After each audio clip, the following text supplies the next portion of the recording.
attendees are in listen-only mode. Mesdames et messieurs, bonjour. Bienvenue au webinaire Ville et changement climatique organisé par le Programme des Nations Unies pour l'environnement et par Énergie 2050 dans le cadre des GIREC et du programme d'achat public du TNYFP. Je souhaite aussi donner la bienvenue aux intervenants, Madame Rolik du réseau Habitat et Francophonie et Monsieur Delaboulet de l'ONG française Énergie 2050. Mon nom est Nicolas Daschio et je travaille pour le Programme des Nations Unies pour l'environnement et dans l'unité Ville et mode durable. Et je vais être le modérateur pour ce webinaire. Donc aujourd'hui, nous allons parler de deux types d'outils qui sont à disposition des villes dans la lutte contre le changement climatique, notamment les mécanismes de finance carbone et la commande publique durable. Monsieur Delaboulet et Madame Rolik vont nous présenter les potentiels et les opportunités que ces outils offrent aux villes, mais aussi les limites et les défis qui existent. Dans la page web du webinaire, vous pouvez retrouver aussi des documents relatifs à ce sujet. Le webinaire s'inscrit dans une série de webinaires sur le rôle des villes dans la lutte contre le changement climatique, organisé par le PNUE en collaboration avec Énergie 2050. Pour plus d'informations, vous pouvez vous connecter au site www.scpclearinghouse.org. Avant de donner la parole à M. Delaboulet qui va commencer, permettez-moi d'expliquer en bref le fonctionnement du logiciel GoToWebinars. Maintenant, vous êtes tout en silencieux, mais vous pouvez me rejoindre ou rejoindre les intervenants avec la modalité chat qui se trouve en bas à droite dans votre écran. Et s'il y a des questions, vous pouvez les faire à travers le logiciel ou bien à la fin des deux présentations, vous aurez la possibilité de faire les questions, vous parler même pour faire les questions. Donc, on peut maintenant commencer avec la première présentation. Vous devrez désormais la voir sur votre écran, la première page.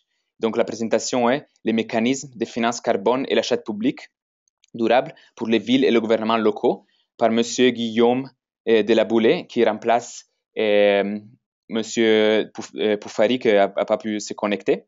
Donc, Guillaume Delaboulet est chargé des missions climat, énergie, bâtiments et territoires durables au sein d'Énergie 2050.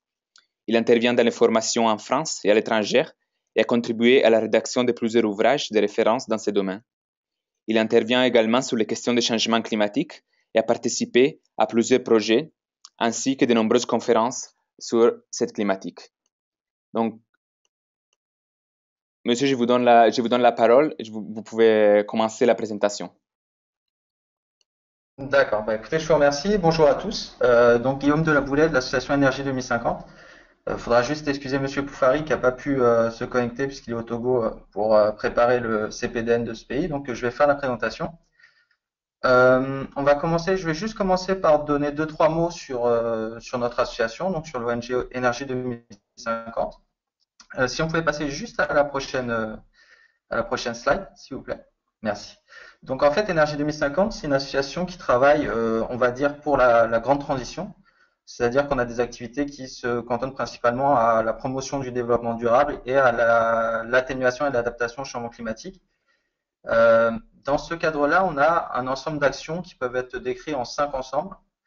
Donc je vais essayer de relier ça un peu à la thématique de la ville et du bâtiment. Donc on a des projets de mise en œuvre qui nous servent à mettre en place des choses concrètes et à témoigner des possibles. Donc, par exemple, on a un projet en ce moment qui est dans le cadre du programme Horizon 2020 de l'Union européenne, qui est la promotion des contrats de performance énergétique, où on essaie également de ramener le secteur privé pour justement financer ce type d'initiative.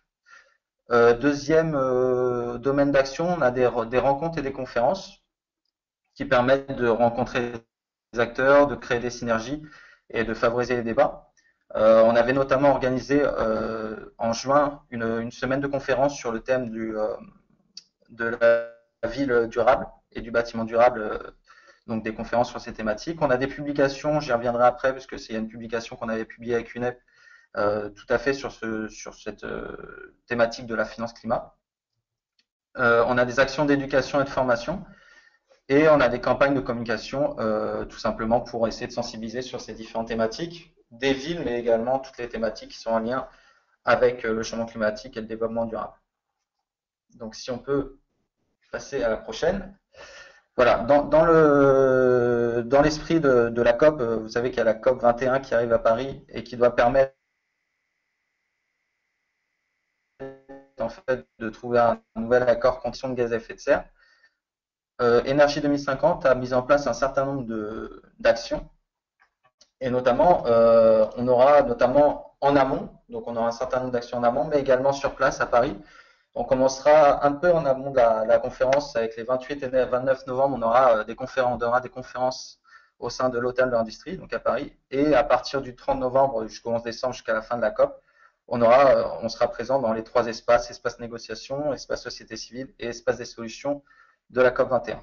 On donnera également un ensemble de conférences et de présentations au Grand Palais, toujours à Paris, du 4 au 7 décembre. Donc, je vous invite tous à venir nous joindre si vous en avez la possibilité. Alors, juste sur la présentation, je vais faire une rapide introduction un peu sur la finance climat et le rôle des villes et des bâtiments dans l'atténuation du changement climatique. On a ensuite vers le contexte international des négociations climat pour voir un peu où on en est. On parlera des défis de l'atténuation de l'environnement construit, donc c'est dans les villes et à plus grande échelle, dans les bâtiments, pardon, et à plus grande échelle dans les villes. On parlera également du défi de mesurer les émissions de gaz à effet de serre dans l'environnement construit, donc dans les villes. L'importance de l'approche MRV, mesurer, reporter, vérifier dans tous ces mécanismes. Et on évoquera un peu les mécanismes carbone et la finance climat, un peu quelques exemples et quelques données pour vous aider à mieux cerner cette problématique et quelques perspectives, et notamment pour le rôle de la commande publique. Donc si on peut passer à l'introduction. Donc il faut savoir que cette thématique de la finance climat et des villes en matière d'adaptation et d'atténuation, c'est le sujet de plus en plus de recherche et de publications. Il y a un grand nombre de projets qui sont mis en place, pas seulement par nous évidemment, mais vous avez également le World Resources Institute, vous avez au niveau des CPDN, c'est-à-dire les contributions prévues déterminées au niveau national qui sont préparées dans le cadre de la COP 21. Vous avez les NAMA qui sont des actions nationales de mitigation d'atténuation. Donc vous avez un certain nombre de choses qui sont mises en œuvre et c'est vraiment une thématique qui est en train de prendre de l'ampleur. Et dans ce cadre, nous-mêmes, on avait contribué à une publication du programme des Nations Unies pour l'environnement qui s'appelait en français La finance climat pour les villes et bâtiments, un manuel pour les gouvernements locaux. Donc c'est tout à fait dans la thématique qu'on aborde aujourd'hui, donc je vous invite, c'est disponible, il y a un lien dans la présentation, donc je t'invite à le télécharger pour essayer de le lire. Donc ça avait pour objectif de sensibiliser sur ces mécanismes carbone pour un peu soutenir les villes dans la mise en œuvre d'un environnement construit plus durable et donc avec des mesures d'atténuation, parce que le rôle de la finance joue un rôle très important. Souvent on a des villes, notamment dans les pays du Sud, qui ont un grand manque de moyens pour mettre en place des stratégies intégrées. Et donc soutenir ces autorités locales donc pour améliorer un peu la performance, notamment la performance énergétique, mais ça inclut un certain nombre de choses, c'est le bâtiment, c'est les transports, c'est un certain nombre de choses, et pour disposer de moyens supplémentaires donc pour mettre en œuvre les actions qui sont préconisées, donc les solutions qui existent. Donc si on peut passer à la prochaine. Voilà, donc comme je vous le disais, en fait, en français, donc c'est un guide qui avait été publié en anglais, le handbook, mais vous avez quand même un résumé du manuel qui est disponible en français, qui fait 38 pages, mais qui vous donnera déjà les bonnes bases pour comprendre tous ces mécanismes de finance climat et comprendre quelle est leur activité dans la ville. Et également une brochure de 4 pages qui présente un peu le manuel, donc qui est un peu plus accessible. Donc si vous voulez commencer par là, ça peut être pas mal. Mais je vous invite vraiment à le lire parce que ça donne vraiment un bon aperçu et c'est assez accessible. Donc voilà, si vous voulez en savoir plus, ça fait partie des manuels de référence que vous pouvez consulter. Voilà, il y a le lien au milieu, donc vous n'avez plus qu'à cliquer. Donc c'est sur le site du programme des Nations Unies pour l'environnement. Donc, comme je vous l'ai dit, c'est une thématique qui grandit. Alors, c'est une thématique qui grandit notamment parce qu'on est dans un contexte qui est très porteur, qui est le contexte favorisé par la 21e conférence des parties, qui est organisée donc sous couvert de la Convention cadre des Nations Unies sur les changements climatiques. Je ne vais pas vous refaire l'historique, mais voilà, c'est la 21e conférence qui sera organisée en France cette année et qui est supposé en fait amener un accord international universel et normalement contraignant pour réduire les émissions de gaz à effet de serre à partir de l'année 2020, c'est à prendre la succession un peu du protocole du Kyoto et de ce genre d'accord, mais c'est une conférence qui est très importante par rapport à l'historique qu'il y a eu, notamment depuis Copenhague. Ce qui a changé un peu, je parlais des CPDN tout à l'heure, donc des contributions prévues déterminées au niveau national, c'est que cette année, enfin pour cet accord, la stratégie qui a été adoptée, c'est une approche bottom-up, c'est-à-dire que c'est les pays qui choisissent en fait, qui indiquent ce qui va leur contribution, qui indiquent leurs engagements en termes d'adaptation, de financement climat et d'atténuation des gaz à effet de serre. Et dans cette nouvelle approche où c'est pas un grand consortium international qui impose des règles, mais c'est chacun prend ses engagements, vous avez en fait les gouvernements locaux qui ont un rôle très fort à jouer, un rôle majeur. Et pour jouer ce rôle majeur, c'est justement là où ils ont besoin en fait de la finance climat.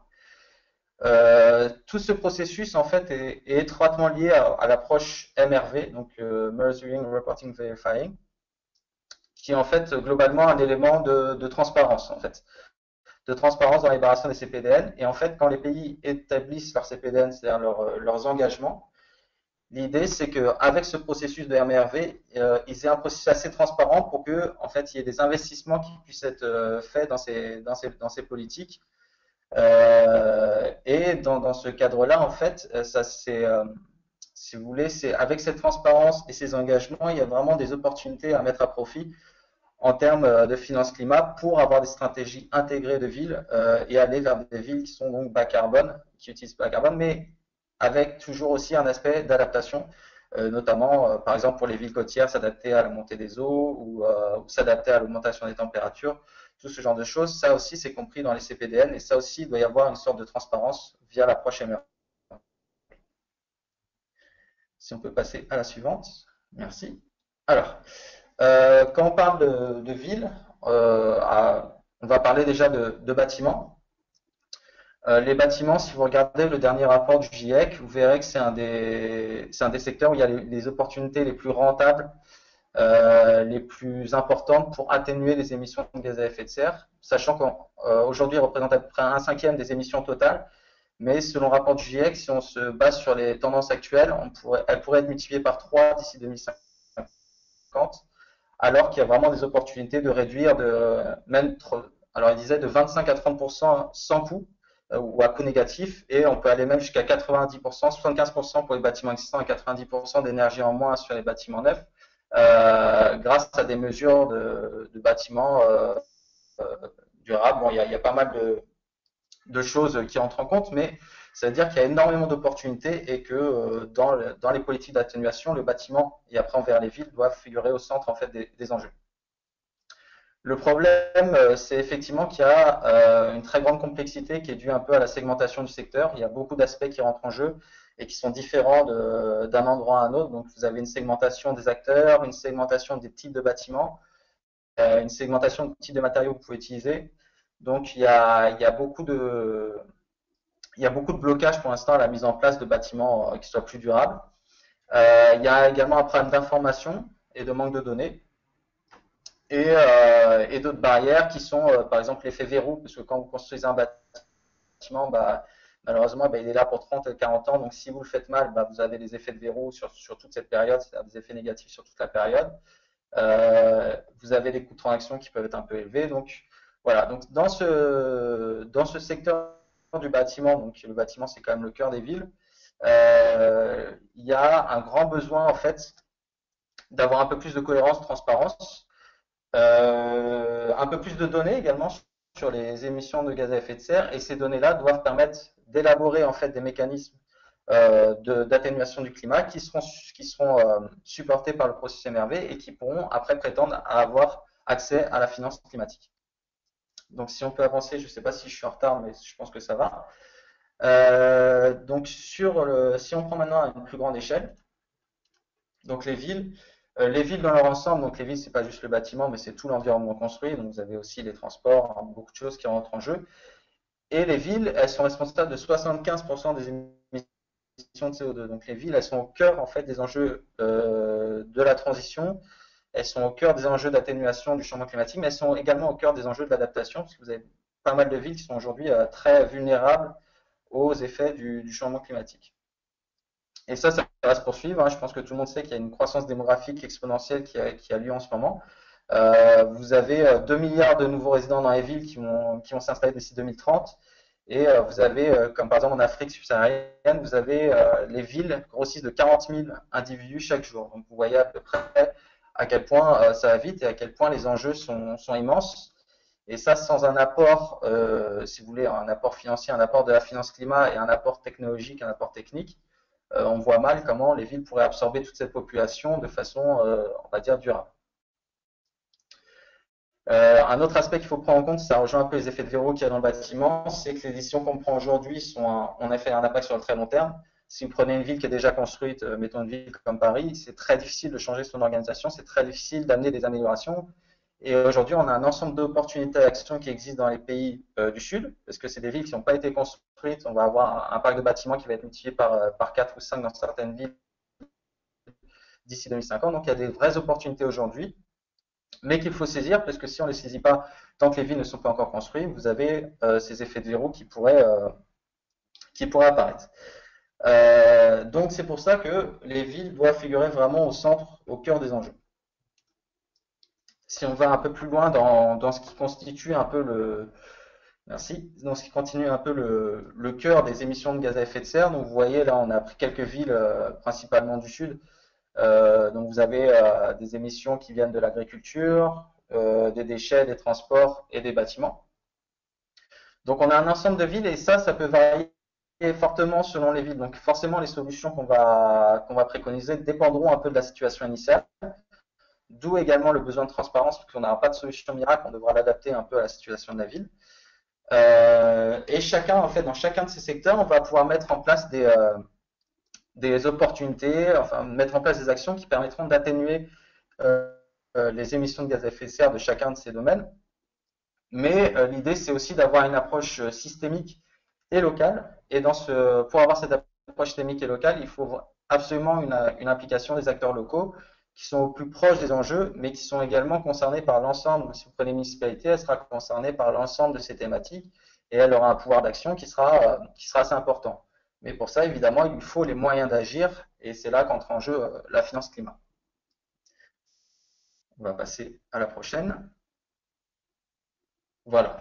Donc, comme je vous le disais, l'importance de l'approche MRV, c'est de débloquer un peu tout ce potentiel qu'il y a en termes de finance carbone, mais s'assurer que ce potentiel soit débloqué vers des projets, vers des programmes, vers des mesures qui soient totalement transparentes, tant dans les objectifs qu'elle recherche, que ces actions recherchent, que dans les résultats qui sont attendus et qui sont réels. Ça permet de comparer un peu tout ça et il n'y a que comme ça qu'en fait que c'est un élément critique en fait de la finance climat qu'il y ait une grande transparence sur comment sont dépensés les fonds et quels sont les résultats qui vont être obtenus derrière. Vous avez aujourd'hui des outils qui sont sortis qui contribuent justement à ce processus. Vous avez le Command Carbon Metric qui est un indicateur carbone pour les bâtiments. Donc je vous inviterai à cliquer sur les liens pour en savoir plus. Le GPC qui est un protocole pour les inventaires de gaz à effet de serre à l'échelle d'une ville. Et le Carbon Cities Climate Registry qui est le registre des actions des villes pour le climat.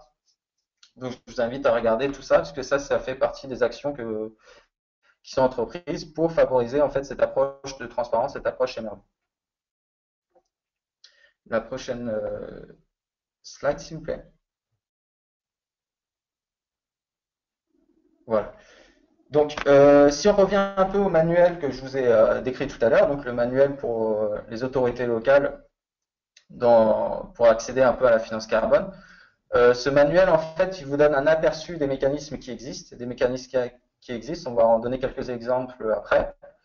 Elle vous donne également une définition de la finance carbone et de la finance climat pour que chacun comprenne bien de quoi il s'agit et qu'il comprenne bien que c'est des stratégies qui sont complémentaires. Finance carbone, on va parler plus d'atténuation, mais finance climat, il y a aussi des projets d'adaptation qui vont entrer en compte. Voilà, mais l'objectif global est effectivement de réduire les émissions de gaz à effet de serre, donc d'atténuer les effets du changement climatique. Il y a une présentation des différents mécanismes qui met en avant un peu leur pertinence dans le contexte urbain. Donc ça veut dire qu'on ne va pas effectivement envoyer une solution miracle. On présente juste un peu les différentes solutions qui existent et en quoi elles seraient pertinentes dans tel ou tel contexte. Sachant qu'évidemment, il faut toujours adapter les mécanismes qui sont adoptés au contexte de la ville. Et c'est pour ça que ce guide est intéressant, parce qu'il donne des outils en fait aux autorités pour vraiment s'orienter vers les bonnes solutions en fonction de l'analyse qu'ils ont fait de leur propre situation. Et évidemment, on a vu des exemples de bonnes pratiques, on en verra un tout à l'heure rapidement sur les transports à Bogota, mais vous avez un exemple voilà, de bonnes pratiques qui sont données. On peut passer à la suivante. Voilà, donc là, quelques exemples. Donc vous avez de finances climat et de mécanismes carbone qui sont disponibles pour les villes. Vous avez par exemple des mécanismes pour un développement propre, donc on appelle MDP, qui permettent en fait de générer des crédits carbone à partir des réductions de gaz à effet de serre escomptées d'un projet. Là, vous allez avoir un scénario de référence, on va simuler les émissions de gaz à effet de serre qui auraient lieu sans projet et on va faire un autre scénario avec le projet et la différence en fait va vous permettre de générer des crédits carbone qui vont permettre de financer ce type de projet. On a également programme d'activité, PDA, qui sont une version plus flexible du MDP et qui permettent en fait d'avoir un programme global avec plusieurs activités d'atténuation et pas juste une seule, ce qui permet de réduire tout simplement les coûts de transaction liés à des projets individuels. PDA, donc programme d'activité, ça peut être également à l'échelle d'une ville. Donc on va intégrer tous les secteurs, le transport, le bâtiment, enfin tous ces secteurs-là qui sont fortement émetteurs de gaz à effet de serre. Et vous avez également les mesures d'atténuation appropriées au niveau national, qui sont des politiques, initiatives des pays en développement, et qui sont des initiatives volontaires qui contribuent à atténuer les émissions de gaz à effet de serre et qui peuvent également permettre d'avoir un accès aux finances climat. La prochaine, alors là c'est un petit exemple voilà, de ce que je vous parlais. Donc ça c'est un exemple de mécanisme carbone qui avait été mis en place, donc MDP pour un système intégré de bus à haut niveau de service à Bogota. Donc pour faire très rapidement, en fait, c'est tout simplement visé à améliorer l'efficacité des transports en commun. Vous avez un système centralisé, vous avez des voies qui sont dédiées pour éviter en fait les défauts de circulation, enfin les embouteillages. Vous avez des voies, des arrêts, des stations de bus qui sont adaptés. Et les résultats, c'est qu'en fait, avec ce système-là, ils ont réussi à réduire, notamment avec des véhicules aussi à technologie propre, les émissions de gaz à effet de serre de 40%, améliorer le système de transport, réduire les temps de trajet, ce qui est aussi un gain économique à la fin. Et ce projet qui était innovant à l'époque, qui a permis également de définir une méthodologie MDP pour ce système intégré de bus à haut niveau de service, qui a été maintenant adopté dans d'autres villes d'Amérique du Sud, mais également d'Asie et d'Afrique, et ça a permis en fait de débloquer des fonds par rapport à ça. Je pense qu'on peut aller à la prochaine. Voilà, donc les perspectives, en fait, ce qu'il faut, c'est vraiment aujourd'hui essayer vraiment de mettre en place des projets concrets. On fait face à des tendances qui sont assez lourdes. Les chiffres tels que présentés par le GIEC ne sont pas bons. Donc il faut vraiment avoir des projets concrets qui se basent sur les réussites actuelles, où on teste un peu les outils et les méthodologies disponibles. Et c'est ce qu'avait fait par exemple avec le système de transport en commun Bogota. Mais c'est des choses qu'il faut maintenant mettre en place de plus en plus, appuyées par les opportunités ouvertes par la finance climat.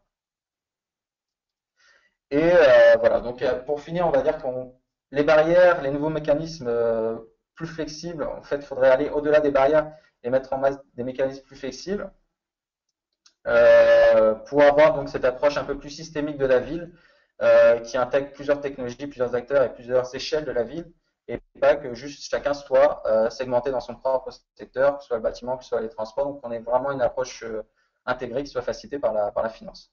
Donc, dans ce cadre, nous, on plaide pour que effectivement les villes aient une place significative dans les processus de négociation, que ce soit ceux qui vont tenir place à Paris en fin d'année, même à Marrakech pour la COP22 ou dans tous les processus de négociation climat.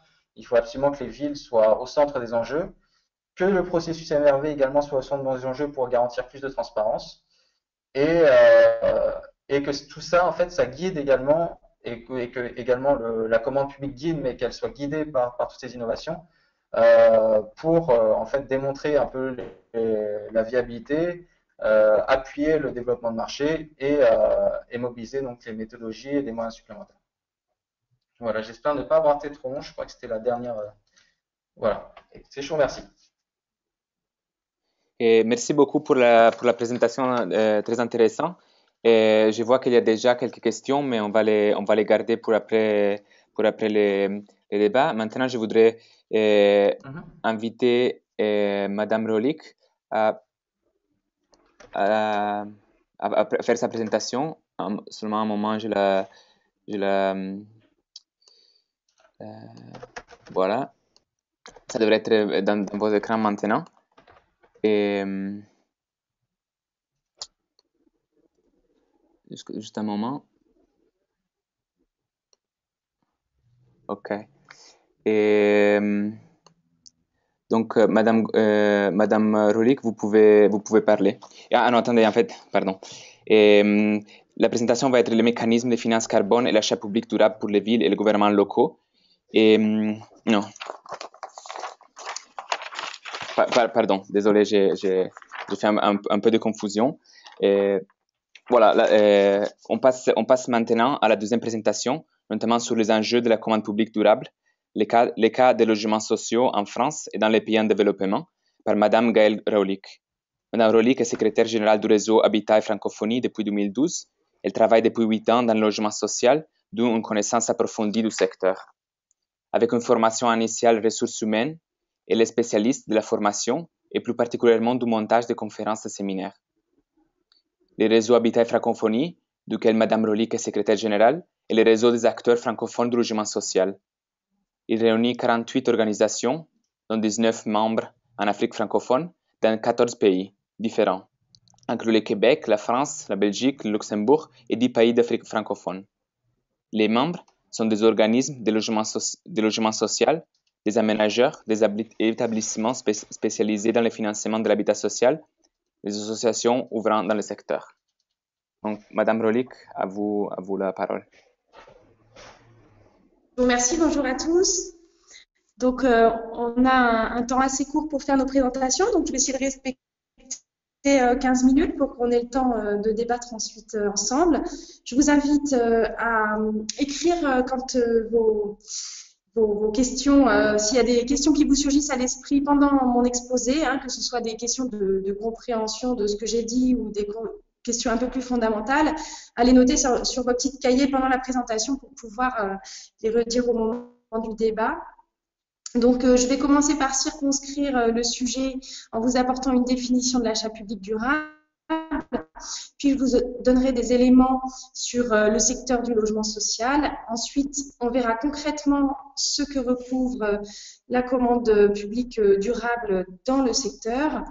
Et pour finir, nous ferons un état des lieux du sujet dans les différents pays où notre réseau est présent. Donc, on vient de vous dire de quel pays il s'agissait. Donc là, on va faire un petit tour en partant de la France pour aller vers l'Afrique du Nord et vers l'Afrique subsaharienne. Voilà.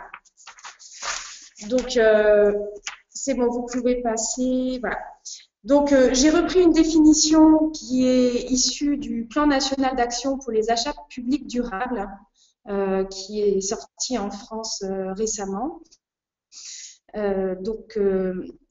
Là, j'ai pris mot à mot cette définition. Donc, l'achat public durable, c'est un achat réalisé par un pouvoir adjudicateur soumis au Code des marchés publics qui intègre des dispositions en faveur de la protection ou de la mise en valeur de l'environnement, du progrès social et qui favorise le développement économique.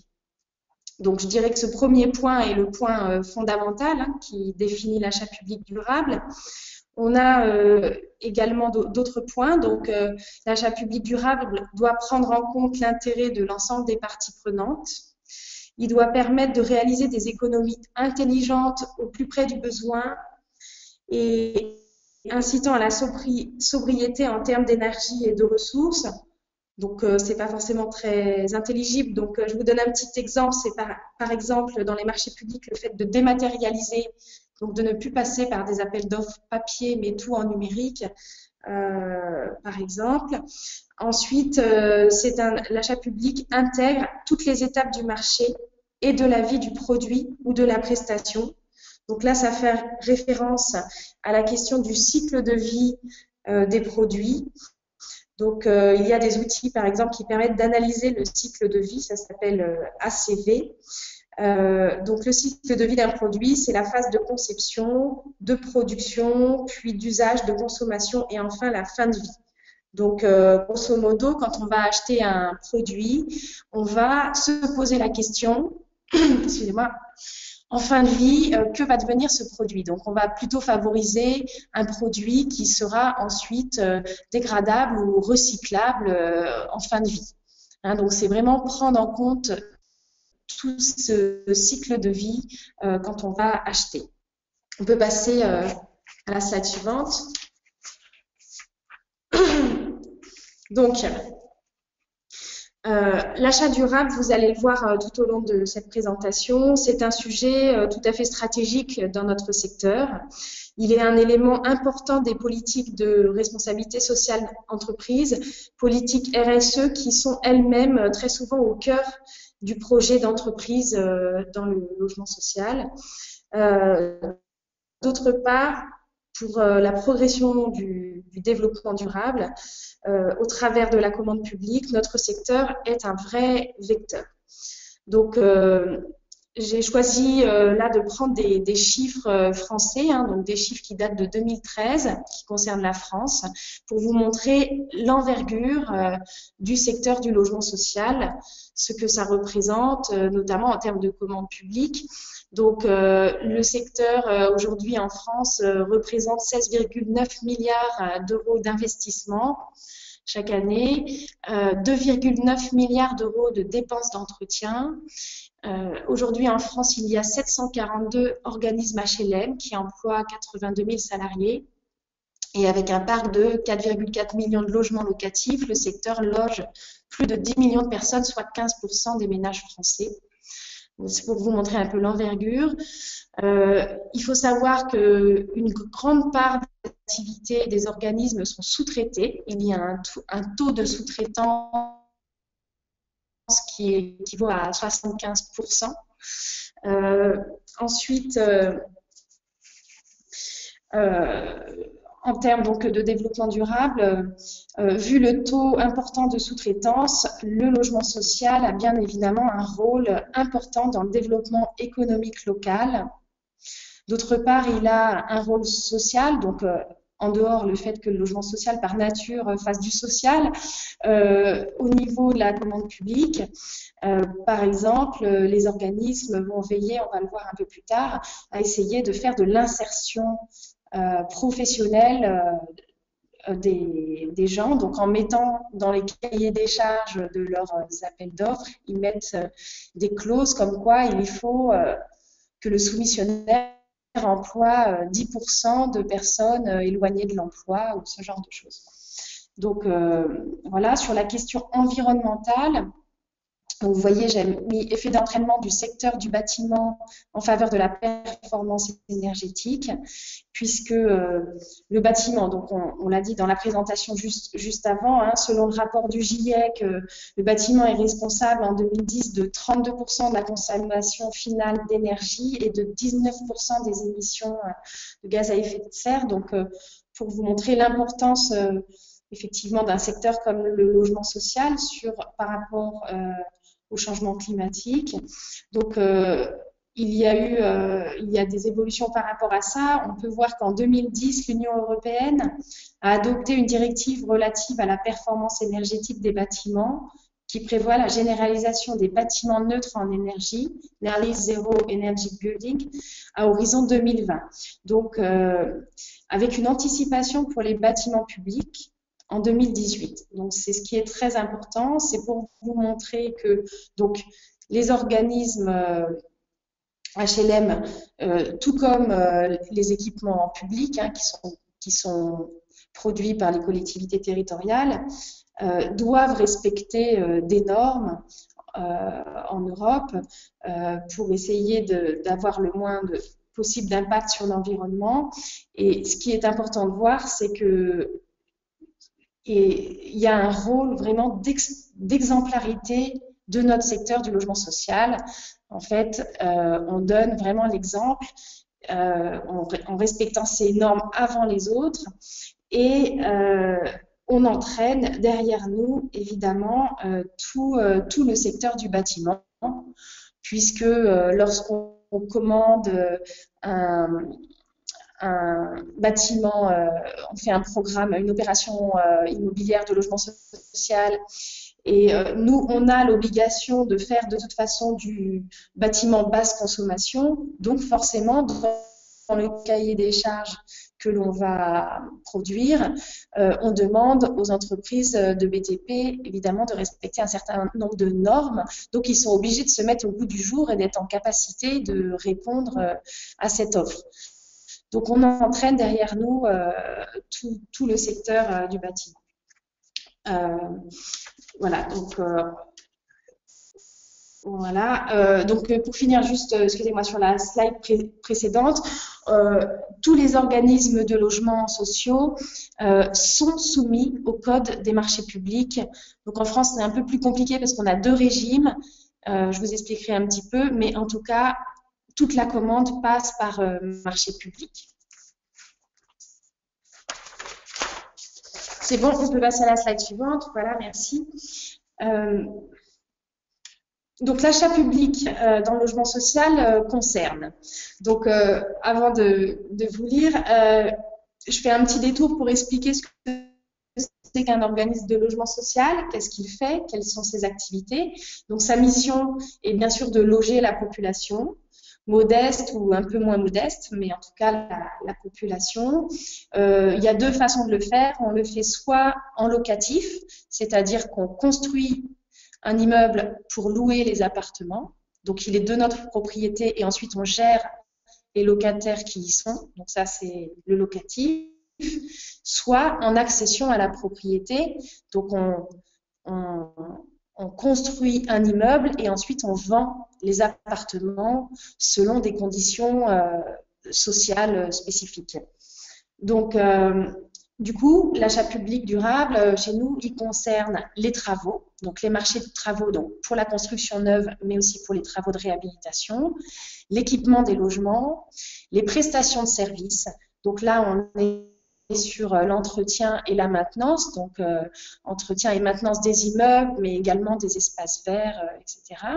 Et puis, enfin, la gestion de la structure, donc fourniture, matériel, parc automobile. J'ai mis parc automobile parce que le patrimoine est souvent très diffus sur le territoire, donc il y a un certain nombre de personnels qui ont des voitures de fonction pour pouvoir se déplacer d'un point à un autre. Donc évidemment, quand on achète un parc automobile, on fait attention donc aux véhicules qu'on va acheter pour qu'il ait moins d'impact sur l'environnement. Vous pouvez passer à la slide suivante. Donc là, on va commencer à aborder les choses très très concrètement pour que vous compreniez comment ça se traduit. Donc, pour un organisme HLM, il faut d'abord, étant donné effectivement les objectifs de développement durable, souvent redéfinir, définir une politique d'achat responsable. Donc, moderniser et améliorer l'efficacité de la fonction achat. Donc là, il y a de la réorganisation à faire. Enfin, limiter l'impact des activités de l'entreprise sur l'environnement en insérant des critères environnementaux donc, dans les cahiers des charges. Donc là, j'ai donné un exemple, l'exemple des marchés de travaux. Dans les cahiers des charges, évidemment, on va avoir un certain nombre de spécifications techniques qui vont concerner la performance énergétique des bâtiments, les matériaux de construction, la gestion des déchets, la gestion de l'eau. Donc, très concrètement, on fait un cahier des charges pour trouver un maître d'œuvre qui va construire une opération. Dans le cahier des charges, nous demanderons à ce que, par exemple, au niveau de la gestion de l'eau, les équipements permettent d'économiser l'eau, que le chantier soit le plus propre possible, c'est-à-dire que lors de chantier de construction, les déchets soient emmenés, triés, puis recyclés, etc. Vous pouvez passer à la slide suivante. Donc là, j'avais pris l'exemple des travaux, mais évidemment, il y a l'exemple de l'entretien, hein, tout simplement. On passe un marché pour trouver une entreprise de nettoyage qui va nettoyer les locaux. On va demander à ce qu'ils utilisent des produits qui soient respectueux de l'environnement, par exemple. Donc ensuite, on continue. Il y a, pour la dimension sociale, on peut aussi, dans les cahiers des charges, mettre des clauses d'insertion sociale, c'est-à-dire qu'on exige du soumissionnaire qu'il emploie 10% de personnes éloignées de l'emploi pour réaliser le chantier, ou alors qu'il emploie 5% des locataires, des habitants de l'immeuble qui va être réhabilité pour faire la réhabilitation. Donc voilà, là c'est pour vous montrer un peu comment concrètement on insère des spécifications techniques, des clauses dans le cahier des charges pour permettre un meilleur respect de l'environnement et un meilleur progrès social.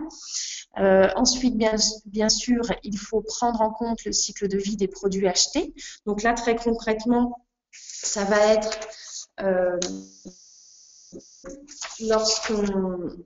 lorsqu'on construit un immeuble, on va faire attention à ce que les matériaux de construction soient des matériaux qu'on puisse valoriser lorsqu'ils seront en fin de vie, par exemple. Ensuite, ne pas toujours retenir le moins 10 ans et favoriser les entreprises au comportement vertueux. C'est vrai que dans des appels d'offres, on a tendance à prendre toujours le moins cher qui répond à notre offre de façon correcte. On va prendre le moins cher. Cette pratique n'est pas forcément la bonne, c'est-à-dire qu'on a aussi intérêt à voir ces entreprises qui ont répondu à l'appel d'offres, comment elles se comportent. Question de responsabilité sociale de l'entreprise, etc. Est-ce qu'elle, voilà, comment elles se comportent, comment elles traitent leurs salariés, par exemple, ou ce genre de considération. Donc voilà. Et puis ensuite, bien entendu, prendre en compte l'intérêt des parties prenantes. Donc les parties prenantes, pour le coup, il s'agit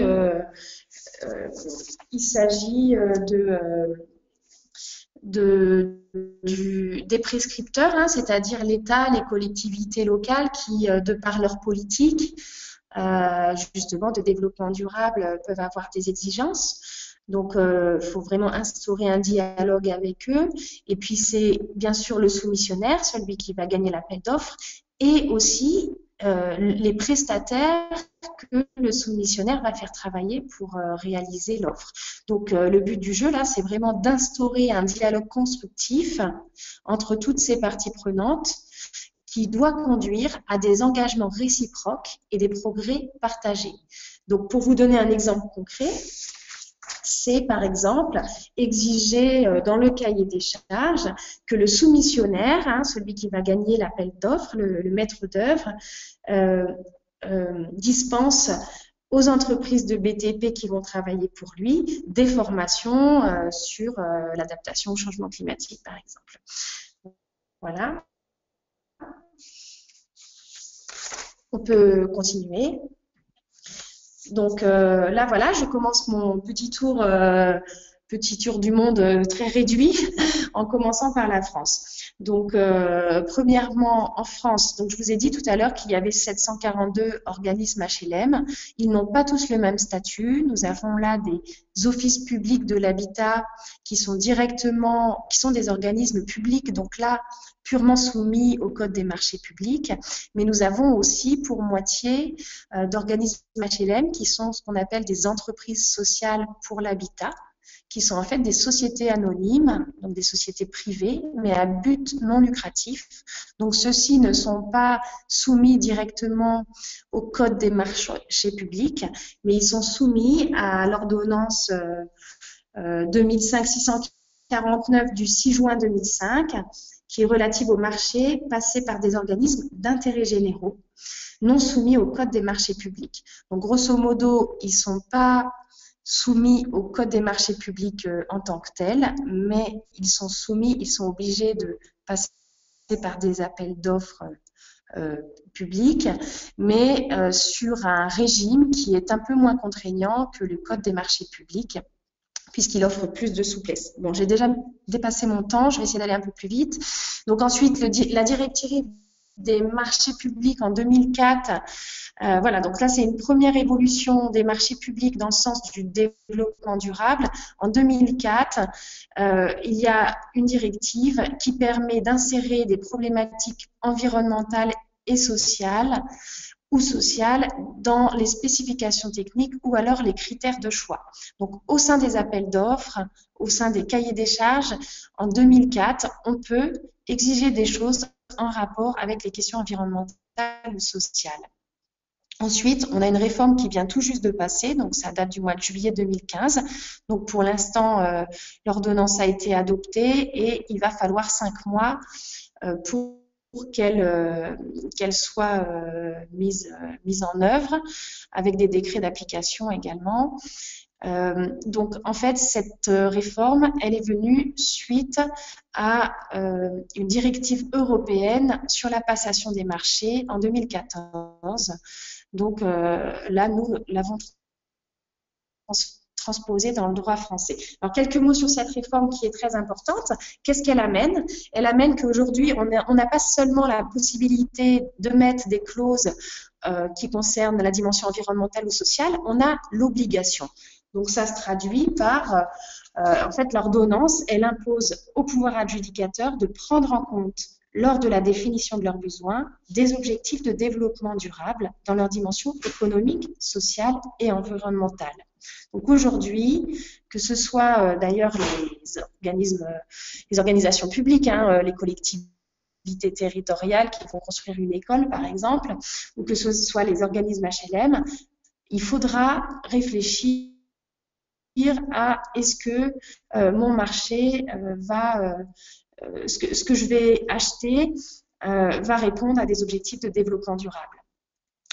Ça amène aussi cette réforme, la prise en compte du cycle de vie de l'équipement, la dématérialisation de la commande publique dont je vous parlais. Donc voilà un petit peu. Donc là, c'est une grosse évolution et ce qu'il faut bien comprendre, c'est que le fait d'insérer des clauses sociales et environnementales pour faire de la commande, en fait, va faire que la commande publique va devenir un véritable levier politique. Et c'est pour ça qu'on a cette réforme. On se sert des marchés publics pour pouvoir promouvoir le développement durable dans nos pays. Donc, c'est vraiment un instrument politique. Enfin, le plan d'action pour les achats publics durables que je vous invite à consulter, 2015-2020 en France, a pour objectif de s'attaquer de façon pragmatique et sur la durée aux obstacles qui ralentissent la montée en puissance de l'achat public durable. Voilà, donc on voit là en France par ces mesures législatives enfin réglementaires, qu'on a une avancée très très importante au niveau des marchés publics, de l'achat public durable. Voilà, alors on peut changer de slide très rapidement, donc là, parce que j'ai un peu dépassé mon temps. Est-ce qu'on peut changer? Merci. Les pratiques des organismes, donc je vous ai parlé des clauses d'insertion sociale, donc permettant l'embauche de publics éloignés de l'emploi via les marchés. C'est vraiment une pratique devenue tout à fait courante dans les marchés d'entretien. Donc, par exemple, tous les travaux liés à l'ANRU, donc l'ANRU, c'est la rénovation urbaine, intègrent obligatoirement une clause d'insertion au moins égale à 15% des marchés de travaux et 10% des embauches liées à la gestion urbaine de proximité. Et on voyait, donc ça sont des chiffres qui doivent dater à peu près de 2012, déjà en 2012, 51% des offices publics de l'habitat introduisaient des clauses d'insertion sociale dans leur marché de travaux, dont 23% de manière tout à fait systématique. Après, je ne vais pas revenir sur les clauses de performance énergétique qu'on inclut dans notre cahier des charges. Là, c'est vraiment évident vu l'obligation qu'on a de faire du bâtiment basse consommation. Et au niveau des pratiques, donc ça, c'est... j'ai transmis, donc je pense que ça vous sera transmis, 2 documents qui sont la charte achat responsable de Sarthe Habitat, qui est un organisme HLM français, et le guide de l'achat éthique et responsable de Villeurbanne et Habitat. Donc, si vous avez le temps d'y aller voir, si vous voulez en connaître plus, vraiment là, ça vous donnera une idée très, très concrète de ce que c'est que l'achat responsable dans notre secteur. On continue, là, ça va aller un peu plus vite. On va commencer par l'Afrique du Nord. Donc, en Algérie, on va dire que dans toute l'Afrique francophone, c'est le pays le plus avancé sur la question, puisqu'il y a eu un décret présidentiel en 2013 qui intègre la notion de développement durable dans la commande publique. Donc là, on va passer rapidement, hein, vous pourrez regarder. Voilà. Ensuite, en Tunisie, on voit qu'il n'y a pas de loi spécifique qui concerne l'intégration de la notion du développement durable dans les marchés publics. Par contre, dans la pratique, au niveau du logement social, il n'y a pas de clause spécifique dans les cahiers des charges concernant la durabilité. Par contre, ce qu'on peut voir, c'est qu'il y a l'insertion de clauses environnementales dans les marchés pour le logement économique amélioré et le logement de standing. Et en fait, donc elle porte sur la performance énergétique. Et en fait, le but, c'est vraiment d'attirer la clientèle pour pouvoir vendre les logements, puisque c'est un avantage concurrentiel par rapport à d'autres promoteurs qui ne tiendraient pas compte de cette dimension. Donc, cette pratique, elle est courante plutôt dans les régions où il y a une forte demande de logement. Voilà, on peut passer au Maroc. Donc au Maroc, c'est la même chose, il n'y a pas de loi spécifique. Par contre, il y a eu une série de lois qui ont paru récemment, qui ont des effets donc sur les pratiques de commande publique dans le logement social. Donc je donne quelques exemples après, sachant que bon, il y a des lois qui paraissent, elles sont pas forcément, elles sont vraiment pas forcément respectées par les promoteurs immobiliers. Par contre, les organismes de logements sociaux là-bas qui dépendent directement de l'État, hein, ils ont leur ministre dans le conseil d'administration, c'est vraiment des organisations publiques. Forcément, on doit donner l'exemple aux autres et donc respecter ces lois. Donc, on peut voir par exemple chez un de nos membres, la holding Al Omran, qu'ils ont intégré dans leur cahier des charges des clauses concernant la santé et la sécurité dans les chantiers, les économies d'eau et d'énergie et enfin l'accessibilité des personnes à mobilité réduite. Donc là, on voit donc pour la Tunisie et le Maroc que il n'y a pas encore, ça viendra probablement, mais finalement, la question du développement durable dans les marchés publics, ce n'est pas directement des lois qui viennent régir les marchés publics, mais ce sont plutôt une série de lois extérieures qui ont trait au développement durable et notamment à la performance énergétique, qui obligent les organisations à modifier leur cahier des charges et leurs commandes publiques. On peut passer, donc il reste une slide sur... donc là, en Afrique subsaharienne, donc j'ai pas, là je vous parle de la Mauritanie et du Sénégal où j'ai fait une petite enquête. Donc c'est pareil, pas de loi spécifique. Il y a eu des réformes des marchés publics au cours de la dernière décennie, mais c'est plutôt pour améliorer la gouvernance et la transparence des marchés publics et c'était sous l'impulsion de la Banque mondiale. Donc là on voit qu'on a une première étape qui a été franchie, mais on n'est pas encore rendu à cette question. Aujourd'hui, dans le logement social, concrètement, il n'y a aucune pratique relative au développement durable. Voilà, donc là, la conclusion sur l'Afrique subsaharienne, ce que j'ai envie de vous dire, c'est que je pense que ça va se passer un peu comme ça se passe en Afrique du Nord, c'est-à-dire qu'il va y avoir des lois, des réglementations sur la performance énergétique des bâtiments, par exemple, qui vont permettre d'instaurer un changement dans les pratiques et donc dans la commande publique durable. Voilà, en guise de conclusion, 3 mots. Donc, on voit que les marchés publics peuvent être un réel instrument politique pour modifier les pratiques pour atteindre les objectifs de développement durable. Enfin, le secteur du logement social, de par l'ampleur de ce qu'il représente en termes de commande publique et par son rôle d'exemplarité, est un vrai vecteur de changement sur le plan surtout de l'inclusion sociale et du changement climatique, sur le plan environnemental. Quel que soit l'état d'avancement de la question, voilà, parce qu'on voit bien que là, on a des disparités importantes. On a l'Europe qui est assez avancée sur cette question, aussi justement parce qu'il y a l'Europe qui lance des directives au niveau transnational que les pays sont obligés d'appliquer.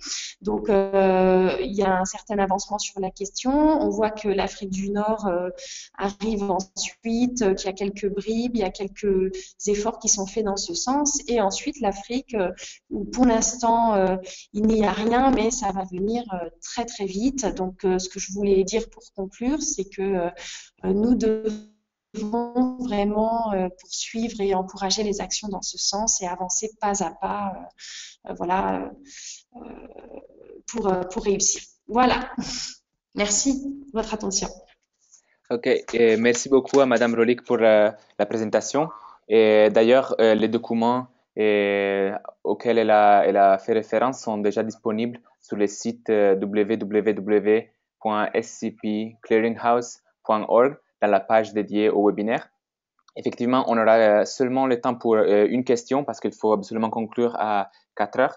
Et je voudrais demander à Monsieur Delaboulé, il y a une question sur la finance climat et notamment c'est Monsieur Michel Guémy qui est concerné. Il demande est-ce que la finance climat est crédible et digne de confiance? Il fait référence au scandale du marché des droits carbone vers la fin des années 2000. Attendez.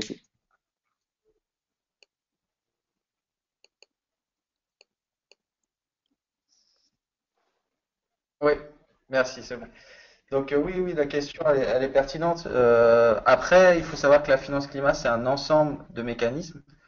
Il y a beaucoup de mécanismes qui ont déjà été mis en place et qui ont prouvé leur viabilité. Je vais présenter les MDP tout à l'heure, il y a les NAMAS, il y a pas mal de choses qui sont mises en place. Après, effectivement, quand on parle du marché des droits carbone, il y a beaucoup de choses qui fonctionnent pas. Il y a eu le scandale dont vous parlez. Mais c'est un petit peu, quand on met en place des nouveaux mécanismes, si vous voulez, on n'est pas à l'abri de ce genre de risque. Mais avec des processus comme le MRV, justement, on va de plus en plus vers des systèmes qui sont de plus en plus transparents, de plus en plus lisibles pour les investisseurs, lisibles pour vous et moi, si vous voulez, qui regardons le projet. Donc, je pense que la finance climat, pour faire très vite, parce qu'on a que 2 minutes, se dirige de plus en plus vers des systèmes qui sont, si vous voulez, dignes de confiance, justement grâce à ces processus et grâce au processus MRV. Ok, merci beaucoup pour la réponse. Je vois aussi qu'il y avait des questions pour Madame Rolik. Malheureusement, on peut pas continuer dans le débat, mais je vous invite, si vous avez des questions spécifiques, de rentrer en contact avec nous et on va essayer de vous répondre à la mesure de possible. Donc, encore merci beaucoup pour votre disponibilité à rester avec nous et merci beaucoup aux intervenants et à bientôt dans le prochain webinaire. Au revoir. Merci. Au Bonne journée. revoir.